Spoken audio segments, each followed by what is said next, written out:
The question that got asked was, if I'm fermenting, I put it next to the window closed, away from the window, or in a dark pantry, does it matter? Well, it does.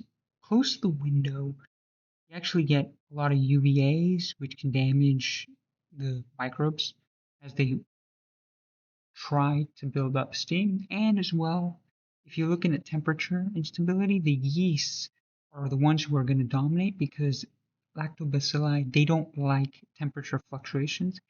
And it's going to be a little hotter. When it gets hotter, the yeast are going to grow. And then you're also going to get some vitamin C loss, some polyphenol loss. That's right next to the window when the window is closed.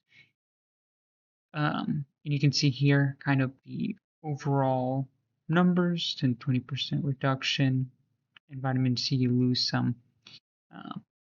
Now, kitchen counter away from the window is better, right? Because you don't have all that light coming in and hitting it. It's called indirect, but it's hitting it really straight on. This is better.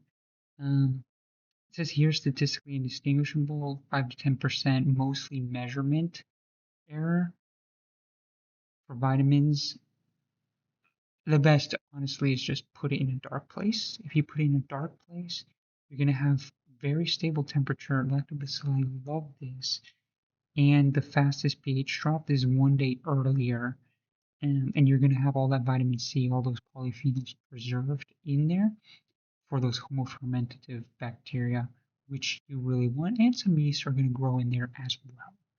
So that was the main thing. There are some UV loving microbes, or the ones that flourish, like here's purple non-sulfur bacteria, so the rhodo genuses, and the cyanobacteria, which is like spirulina.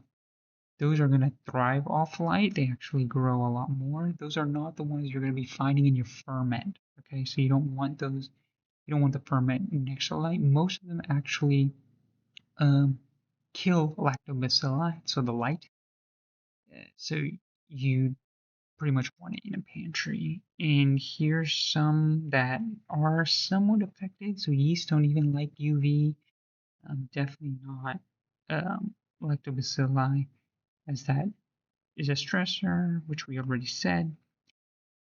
And yeah, it's kind of a summary. So most of this you want in a dark place for your ferment. The other cool thing, lastly, was what matters most in a ferment, right? And you're going to get temperatures first. You want a constant temperature, and usually it's 70 degrees if you're doing room temp. You don't want fluctuations. That pushes it more to yeast, fungi mold, not what you want. So the lower, the more prone to fungi, so yeast, the higher, the more prone to bacteria, which is typically what you're aiming for. Oxygen, again, more is yeast, fungi, less is more bacteria. Time, usually earlier on, is leuconostoc, middle is lactobacilli, end is you start to have, instead of a diverse kingdom, of different microbes, it starts to whittle down into a few. You don't really want that. Diversity is key, so you want to take the ferment out earlier rather than later.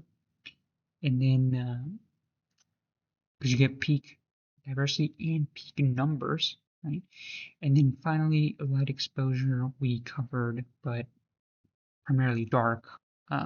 Light typically skews away from bacteria towards yeast, and then away from that towards things you don't ever want in your ferment. So that is what I learned. Hopefully that helps. So Pantry is best for salt ferments, really all ferments.